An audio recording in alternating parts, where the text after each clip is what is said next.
याद है सुप्रिया सुळे जो एनसीपी शरद पवार गठ की इकलौती नेता है, इकलौती ही कहा जाना चाहिए, अब बचा कौन है।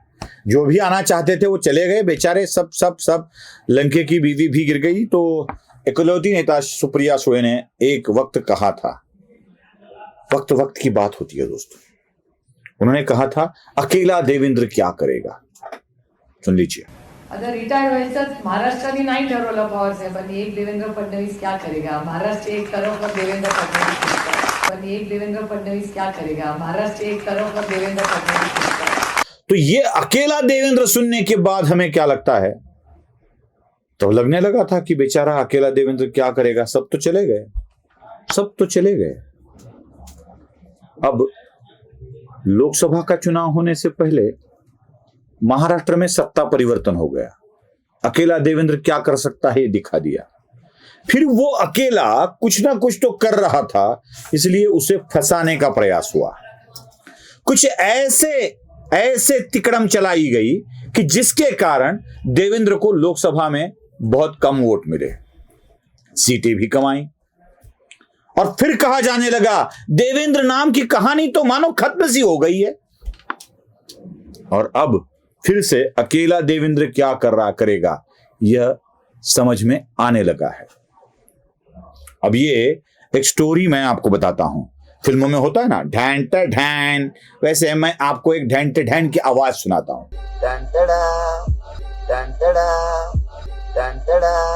सुनिए, यह आवाज सुनने के बाद अब पूरी कहानी सुन लेते हैं। अकेला देवेंद्र क्या करेगा, क्या करेगा। शिवसेना यूबीटी, एनसीपी शरद पवार और कांग्रेस को मिलाकर जितने सीटें होती है उतनी सीटें अकेले एकनाथ शिंदे चुनकर लाते हैं, रिक्शा वाला चुनकर लाता है। यह करता है अकेला देवेंद्र। इसे कहते हैं अकेले देवेंद्र की मजा, इसे कहते हैं अकेले देवेंद्र का खेल। अरे भाई, यह खेल इतना बेदर्दी है, इतना खतरनाक है कि इस खेल को समझने से पहले ही एक चीज याद रखनी होगी, आने वाले महाराष्ट्र विधानसभा में नेता विपक्ष नहीं होगा, बिल्कुल नहीं होगा।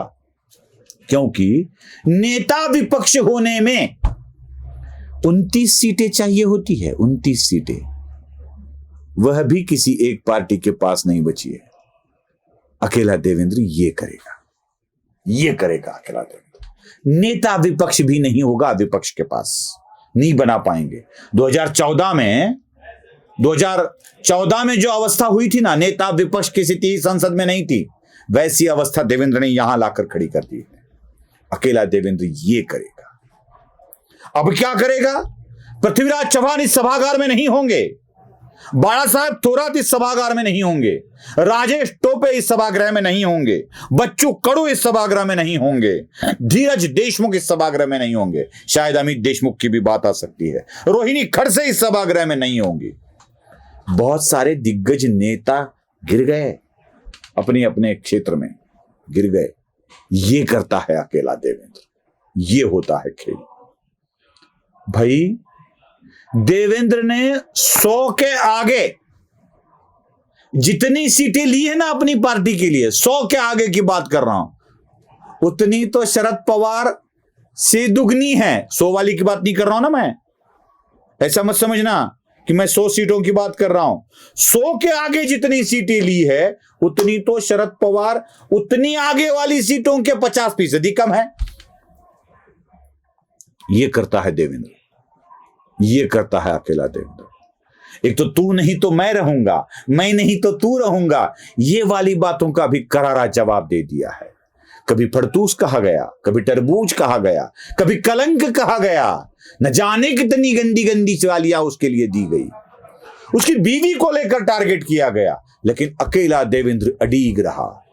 आज मुझे कुछ बात नहीं करनी है, आज मुझे कुछ विश्लेषण नहीं करना है, विश्लेषण तो कल से होगा, कल से बातें होंगी, जो कुछ भी मन में भरा है वो कल बताया जाएगा, आज नहीं। बस आज मैं आनंद ले रहा हूं हिंदुत्व की विजय का, हिंदुत्व के यलगार का। नमस्ते।